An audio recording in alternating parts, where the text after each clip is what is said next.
श्री शिवाय नमस्तु भयम। दोस्तों, आप सभी लोग जानते हैं कि 1 नवंबर 2025 यानी शनिवार को पड़ रही है कार्तिक माह की देवउठनी एकादशी तिथि। और दोस्तों, यह वह तिथि है जो कार्तिक माह में पड़ने वाली सबसे बड़ी तिथि है, क्योंकि यह शनिवार के दिन पड़ रही है और इसका बहुत ही बड़ा और विशेष महत्व होता है। पूज्य गुरु जी ने कहा है कि अगर कभी भी मौका लग जाए और कार्तिक महीने की देवउठनी एकादशी शनिवार को पड़ जाए तो आप लोगों को सरसों की तेल वाला उपाय तो अवश्य ही करना चाहिए। इन दोनों का सहयोग बहुत ही कम आता है। इसी के साथ में गुरुजी ने अपनी शिव पुराण कथा में बताया है कि इस दिन आपको सरसों की तेल वाला उपाय तो आपको अवश्य ही करना चाहिए, क्योंकि ऐसा दिन पूरे साल में सिर्फ एक ही बार आता है। और दोस्तों, आप सभी लोग जानते हो कि शनिवार एकादशी का अगर सबसे बड़ा कोई उपाय है तो वह सरसों की तेल वाला उपाय है। तो दोस्तों, देवउठनी एकादशी के दिन आप लोगों को इस सरसों की तेल वाला उपाय को जरूर करना है। बहुत सारे लोग होंगे जिन लोगों ने इस उपाय को ना किया हो, मतलब पूरा साल निकल गया, उन्होंने किसी भी दिन इस सरसों की तेल वाला उपाय को ना किया हो। पर दोस्तों, आपके पास एक मौका बचा हुआ है, जो कि 1 नवंबर 2025 शनिवार एकादशी के दिन है। इस दिन आप लोगों को इस वाले उपाय को जरूर कर लेना है। भले ही आपने पूरे महीने भर इस उपाय को ना किया हो, पर अगर आपने इस कार्तिक महीने के शनिवार एकादशी दिन अगर इस वाले उपाय को कर लिया तो आपको इस उपाय को करने का वह फल मिलेगा जिसकी आपने कभी कल्पना भी नहीं करी होगी। इसीलिए आप लोग इस वाले उपाय को एक बार जरूर कर लेना है, ताकि आप लोगों के हाथ से यह मौका ना जा सके और आपको इस उपाय करने का फल मिल सके। दोस्तों, यह उपाय पंडित जी ने अपनी अभी की ही श्री शिव महापुराण की कथा में बताया है जी। इस उपाय को आज हम आपको बहुत अच्छे से समझाने वाले हैं। इस वीडियो को देखने के बाद इस उपाय को समझने के लिए आपको कोई और वीडियो को देखने के लिए की जरूरत नहीं पड़ेगी। तो चलिए दोस्तों, उपाय को शुरू करते हैं। देखिए, ये इस कार्तिक महीने के शनिवार एकादशी के दिन ये इतना खास होता है, इतना महत्वपूर्ण होता है। देखा गया है कभी कभी बड़े बड़े पूजा पाठ अनुष्ठान जो मनोकामना पूर्ण नहीं है होते, वह कार्तिक महीने की शनिवार एकादशी के दिन एक छोटे उपाय करने से ही आपकी मनोकामना पूर्ण हो जाती है। और बहुत सारे लोगों ने इस उपाय को किया भी है और उनको इस उपाय को करने का फल भी जरूर मिला है। अगर आप लोग भी इस उपाय को करना चाहते हैं तो आप इस उपाय को पहले अच्छे से समझ लेना, सुन लेना, उसके बाद करना। आपको इस उपाय का फल जरूर मिलेगा। और इस उपाय को कर लेने से आपके घर में चाहे किसी भी प्रकार की दुख और समस्या क्यों ना चल रही हो, आप उसका कारण भी नहीं पता है कि भाई ये समस्या किस कारण से चल रही है, उसका कुछ भी कारण हो सकता है, जैसे पितृदोष हो सकता है या किसी भी तरह का मंगल दोष भी हो सकता है। तो इस दिन आप लोगों को यह वाला उपाय कर लेना है। ये कैसा उपाय है जिस उपाय को अगर किसी विशेष दिन पर किया जाए तो भाई उस विशेष दिन का जो है वह तो हमें मिलता ही मिलता है, पर हमने उस दिन पर इस उपाय को किया है तो हमें उससे भी बड़ा फल मिलता है, और फल बहुत जल्दी मिलता है, क्योंकि आप उपाय को बहुत ही बड़े और विशेष दिन पर कर रहे हो। तो चलिए अब के बारे में बात करते हैं, लेकिन उससे पहले आप लोगों को यह जानना आवश्यक है आखिर यह उपाय किस समय करना है, किसको करना है और कैसे करना है। तो चलिए हम आगे आपको वीडियो में एक एक करके बता देते हैं। लेकिन उससे पहले अगर आप लोग हमारे चैनल पर पहली बार आए हैं या फिर मेरी आवाज आज पहली बार सुन रहे हैं तो हमारे चैनल को सब्सक्राइब जरूर कर लेना, और इस वीडियो को लाइक करके कमेंट बॉक्स में श्री शिवाय नमस्तु भयम ओम नमः शिवाय टाइप कर देना। तो सरसों की तेल वाला उपाय को हमें इस शनिवार एकादशी के दिन कैसे करना है, किसको करना है, किस समय करना है और कहां पर करना है, ये सारे सवालों के जवाब आपको इस वीडियो में मिल जाएंगे। और जो ये वीडियो देखेगा भाई उसको सरसों की तेल वाला उपाय जरूर करना चाहिए, क्योंकि इस दिन सरसों के तेल का भी बहुत ही बड़ा और विशेष महत्व होता है। और जब बात आ जाए सरसों की तेल वाला उपाय की तो ये सोने पे सुहागा वाली बात हो जाती है। एक ही बड़ा उपाय हो जाता है इस शनिवार एकादशी का। तो अब दोस्तों, इस सरसों की तेल वाला उपाय को आखिर करना किसको है, सबसे पहले हम लोग वो बात जान लेते हैं। तो देखो, घर की जो बड़ी माताएं बहनें होती हैं, उन माताओं बहनों में से कोई भी एक बड़ी माता बहन इस वाले उपाय को कर सकती है। और दोस्तों, अगर आप चाहें तो अपने घर में से सभी सदस्यों को भी इस उपाय को करवा सकते हैं। अगर किसी व्यक्ति की खुद की कोई मनोकामना है, खुद की कोई दुख और परेशानी है जो कि वो अपने लिए ही करना चाहता है इस वाले उपाय को, तो वो खुद अपने लिए भी कर सकता है। बाकी अगर कोई घर में से ऐसा है जो कि अपने पूरे घर परिवार की सुख और शांति के लिए ये वाला उपाय करना चाहता है तो भाई वो भी कर सकता है, उसमें भी कोई दिक्कत वाली बात नहीं है। कहने का मतलब यह है कि इस उपाय को हर एक सदस्य भी कर सकता है, और पूरे घर परिवार के सदस्य के लिए घर की बड़ी माताओं बहनों में से कोई एक माता बहन भी सकती है, माताएं एवं बहनें अगर घर में उपस्थित ना हो या वह यह वाला उपाय ना कर पा रही हो तो फिर घर का कोई बड़ा सदस्य भी इस सरसों की तेल वाला उपाय को कर सकता है, चाहे फिर वह पुरुष ही क्यों ना हो, उसमें कोई भी दिक्कत वाली बात नहीं है। उसके बाद में दोस्तों जो अगला प्रश्न निकल कर आता है वह यह आता है इस उपाय को लेकर कि आखिर इस उपाय को हमें किस समय करना है, सुबह के समय करना है कि शाम के समय करना है। तो देखो इस वाले को आप लोग सुबह के समय भी कर सकते हो और शाम के समय प्रदोष काल में भी कर सकते हो। अब अगर आप पूछो कि भाई सबसे उत्तम समय कौन सा रहेगा इस सरसों की तेल वाला उपाय को करने का, तो हम आपसे बस यही कहेंगे कि इस उपाय को आप सुबह के समय करेंगे तो ज्यादा बेहतर होगा। बाकी अगर प्रदोष काल शाम के समय भी करेंगे तो भी अच्छा होगा, उसमें कोई भी दिक्कत वाली बात नहीं है। तो अब दोस्तों जो अगली सबसे बड़ी और महत्वपूर्ण बात है वो ये आती है कि सुबह अगर हम उपाय को करेंगे तो हमें कितने बजे से लेकर कितने बजे तक के बीच में करना है, और समय प्रदोष काल में करेंगे तो हमें कितने बजे से लेकर कितने बजे के बीच में करना है। तो देखो सुबह जितनी जल्दी हो सके आप उपाय को करने की कोशिश करना। बाकी अगर किसी कारणवश लेट भी हो जाओ, थोड़ी देर भी हो जाए, तो 10 या 11 बजे तक भी आप उपाय कर लेना, पर 12 बजे से ज्यादा देरी ना हो, इस बात का ध्यान रखना। उसके बाद में दोस्तों अगर शाम के समय प्रदोष काल की बात करें, प्रदोष काल का जो समय है होता है वो शाम के 6 बजे से शुरू हो जाता है। मतलब शाम के 6 बजे से लेकर 7 बजे के बीच का जो समय होता है यह समय प्रदोष काल का समय होता है। आप इस उपाय को 7 या 8 बजे के बीच में भी कर सकते हो। मतलब शाम के 6 बजे से रात 8 बजे के बीच में आप कभी भी इस वाले उपाय को कर सकते हो, उसमें कोई भी दिक्कत वाली बात नहीं है। अब देखिए शनिवार एकादशी के दिन इस उपाय को करने से, जो सरसों की तेल वाला उपाय को करने से आप अपने जीवन में धन को आता हुआ भी देखेंगे और देखेंगे कि आपकी तिजोरी बहुत बहुत ही जल्दी धन से भरती चली जाएगी, क्योंकि शनिवार का दिन समर्पित होता है शनि देव को और साल 2025 शनि का ही साल है। और साथ ही साथ जो लौंग का उपाय आपको बताने जा रहे हैं यह शिव शक्ति का है।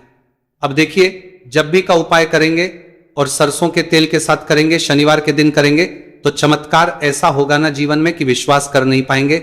ऐसा उपाय आज की वीडियो में आपको बताने वाले हैं कि सिर्फ सरसों के तेल में लौंग डालने से ही आप अपने जीवन में देखेंगे कि हर तरफ से पैसा आना शुरू हो जाएगा, कर्ज जैसी बड़ी बड़ी समस्याएं भी जीवन से दूर हो जाएंगी।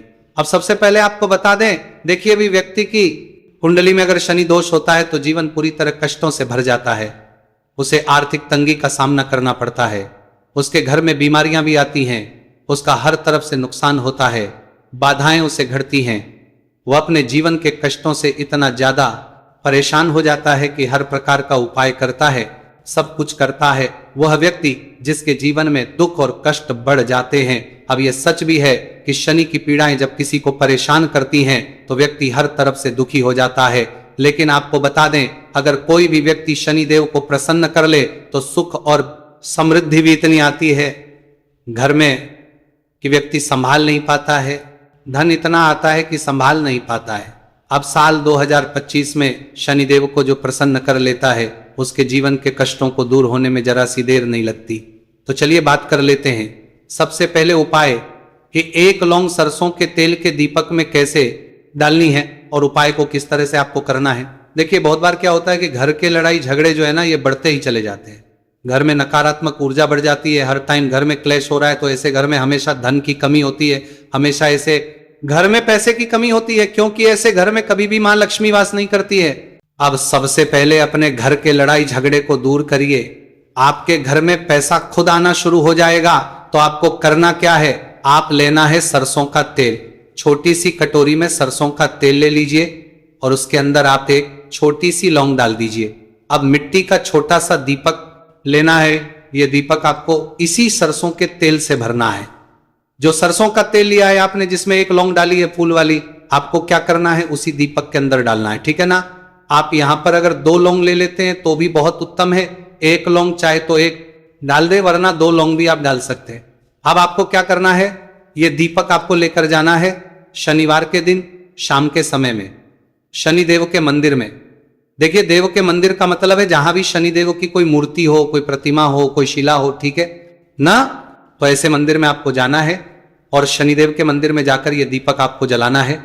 शनिदेव से क्षमा याचना जरूर करनी है आपको, ठीक है ना। हमेशा आप जब भी शनिदेव से जुड़े हुए उपाय करेंगे, आपको शनिदेव की आंखों में बिल्कुल नहीं देखना है, उनके चरणों की तरफ देखते हुए आपको यह दीपक जलाना है, शनिदेव से क्षमा याचना करनी है और फिर अपने घर पर आना है। इस उपाय को शनिवार के दिन करिए और फिर चमत्कार, मतलब ऐसे ऐसे चमत्कार जीवन में होंगे कि बड़े से बड़े दुख और कष्ट भी बहुत जल्दी आपके जीवन से दूर हो जाएंगे। तो शनिदेव की कृपा ऐसी ही होती है, जब वो किसी से प्रसन्न होते हैं ना, तो उसके पूरे जीवन को धन सुख समृद्धि से भर देते हैं। अब शनि की पीड़ाएं परेशान कर रही हैं या नहीं भी कर रही हैं, घर में पैसे की कमी बहुत है, कष्ट बहुत है, तो ये उपाय आप करिए, शनिदेव के आशीर्वाद से बड़े से बड़ा दुख भी आपके जीवन का हो जाएगा। अब देखिए, बात कर लेते हैं अपने दूसरे उपाय की, जो कि शनिवार के दिन आपको करना है। और इस उपाय को करने से आपके किसी भी कार्य में, आपके व्यापार में, आपकी नौकरी में, आपके काम में कोई भी रुकावट नहीं आएगी। बहुत बार होता है ना कि कोई बड़ा काम करने जा रहे हैं, नजर लग गई, नहीं हो पाया, बड़ा काम करने जा रहे हैं, कोई नई चीज की शुरुआत करने जा रहे हैं, नहीं होता है, कभी नहीं है, पास में तो कभी पैसा है, सब कुछ है, लेकिन भी काम नहीं बन पाता है, बार बार अड़चन आती है ना। तो देखिए, आपके काम भी बनेंगे, जीवन में सफलता भी मिलेगी, नौकरी भी मिलेगी, नौकरी में प्रमोशन भी होगा, और व्यापारी अगर आप हैं तो व्यापार बहुत अच्छे से चलेगा। आपको करना क्या है, आपको यहां पर 2 कपूर के छोटे छोटे से टुकड़े लेने हैं, जैसे कि हम टिकिया भी बोलते हैं कि 2 ही आपको लौंग लेनी, 2 लौंग और 2 कपूर आपको एक दीपक के अंदर रख के अपने घर में प्रतिदिन जलाना है, मतलब हर दिन है शाम के समय में, और इसका जो धुआं है ये आपको अपने पूरे घर में दिखा देना है। तो देखिए, जब भी आप लौंग और कपूर इस तरह से अपने घर में जलाएंगे, सबसे पहले तो आपका जो भी व्यापार है, नौकरी है, जो भी काम है, आपका बहुत अच्छे से चलेगा, उसमें कोई रुकावट नहीं आएगी, कोई नजर नहीं लगेगी। और अगर कुछ भी ऐसा है उल्टा सदा आपके घर में कि कोई नेगेटिव एनर्जी है, बुरी शक्ति है, तुरंत के तुरंत आपके घर से दूर होगी। जब भी आप और कपूर जलाते हैं ना, आपके घर में सकारात्मक ऊर्जा बढ़ जाती है, पॉजिटिव एनर्जी, जिसके बाद आपके घर में मां लक्ष्मी वास करती है। हमेशा ऐसे घर में धन की वर्षा होती है जो लौंग और कपूर अपने घर में जलाते हैं। लौंग और कपूर के इतने ज्यादा चमत्कार हैं, इतने ज्यादा लाभ हैं कि लौंग और कपूर के उपाय करके व्यक्ति अपने जीवन के बड़े से बड़े दुखों को भी जरा देर में दूर कर देता है। बस पूरी सच्ची श्रद्धा से उपाय करेंगे तो उपाय जरूर लाभ देगा और उपाय जरूर सफल होगा। तो ये 2 लौंग और 2 कपूर जलाए। अगर में कोई वास्तु दोष भी होगा तो वो भी दूर होगा और आपके काम में कभी अड़चन नहीं आएगी, कोई रुकावट नहीं आएगी। जब आप लौंग के उपाय करेंगे, साथ ही साथ घर से बीमारियां हमें हमेशा दूर रहती। जब लौंग और कपूर का उपाय आप अपने घर में करते हैं, अच्छा, शनिवार का दिन तो बहुत खास होता है। जब भी आप लौंग कपूर के उपाय करते हैं, काली मिर्च के उपाय करते हैं, क्योंकि यह उपाय शनिवार के दिन करके और भी चमत्कारी हो जाते हैं। तो चलिए अब जल्दी से बात कर लेते हैं अपने तीसरे उपाय के उपाय। शनिवार देवउठनी एकादशी के दिन का ही है और बहुत ज्यादा चमत्कारी है, मनोकामना पूर्ति के लिए है और धन में वृद्धि के लिए है। जो लोग कहते हैं ना कि धन बढ़ता नहीं है, उन लोगों को उपाय जरूर करना चाहिए। शनि की पीड़ाएं भी शांत होंगी और पैसा भी आपका बढ़ता चला जाएगा। तो देखिए, आपको करना क्या है, आपको यहां पर लेना है 1 चुटकी काला तेल। अब काला तेल शनि देव से जुड़ा हुआ है, शनि पीड़ा को भी शांत करता है और आपके घर में धन की वृद्धि भी होती है और कहीं ना कहीं आपके पितृ जो है ना, ये भी आपसे प्रसन्न होते हैं, क्योंकि काला तेल हमारे पितरों से भी जुड़ा हुआ है। अब देखिए, आपको करना क्या है, आपको लेना है चुटकी काला तेल और एक दीपक आपको लेना है यहां पर, ठीक है ना। मिट्टी का दीपक ले ले आप और सरसों के तेल से भर ले से, चाहे तो तिल का तेल आता है उससे भी भर सकते हैं, ठीक है ना। अब दीपक के अंदर आपने तेल डाल दिया, सरसों का 1 चुटकी काला तेल डाल दिया। अब यह दीपक आपको कहां लगाना है, पीपल के पेड़ के नीचे। शनिवार के जो व्यक्ति शनिवार शाम के समय में पीपल के पेड़ के नीचे सरसों के तेल में या फिर तिल के तेल के दीपक ही 1 चुटकी काला तेल डालकर एक दीपक शनिवार के दिन पीपल के पेड़ के नीचे लगा देता है, उसके घर में कभी भी धन संपदा की कमी नहीं रहती है, धन में वृद्धि होती है, मतलब पैसा बढ़ता है, पैसे आने के रास्ते खुलते चले जाते हैं। शनि की 7.5 हो, शनि ढैया हो, शनि की कितनी भी बड़ी महादशा क्यों ना हो, वो भी शांत हो जाती है। शनिदेव के आशीर्वाद से जीवन में पैसा शुरू हो जाता है, ऐसा रुकना शुरू हो जाता है। साल 2025 हमने बार बार कहा है शनिदेव का ही साल है और इसको अगर आप कर लेते हैं और शनिदेव को प्रसन्न कर लेते हैं तो आने वाले 7 पीढ़ियां भी आपकी कभी भी धन को लेकर परेशान नहीं होती हैं। मतलब हमेशा धन आपके घर में आएगा, कभी ऐसा देखने को नहीं मिलेगा कि आज पैसा है कल नहीं है, आज काम चल रहा है कल नहीं चल रहा है। बहुत ही चमत्कारी उपाय है, क्योंकि काला तेल, सरसों का तेल, काले उड़द, ये जितनी भी वस्तुएं हैं ना, शनिदेव को बहुत प्रिय होती हैं और शनि ऐसे ना कि प्रसन्न होते हैं। तो समझ लीजिए कि व्यक्ति के जीवन में सुख ही सुख आते हैं, कभी लौटकर दुख नहीं आता है। तो शनिवार के दिन के ये बहुत ही चमत्कारी उपाय है। आप इन उपायों बरान को पूरी सच्ची श्रद्धा से जरूर करें और शनिदेव की कृपा जरूर देखिए। अब देखिए, शनिदेव का आशीर्वाद मिलेगा ना, तो हर मनोकामना भी आपकी पूरी होगी, क्योंकि इस उपाय को करने से मनोकामना बहुत जल्दी शनिदेव पूरी कर देते हैं। तो दोस्तों, ये थे गुरुजी द्वारा बताए गए कुछ बहुत ही खास उपाय। अगर आपको जानकारी अच्छी लगी हो तो वीडियो लाइक करिएगा। मिलते हैं फिर एक नए वीडियो के साथ। श्री शिवाय नमस्तु भयम।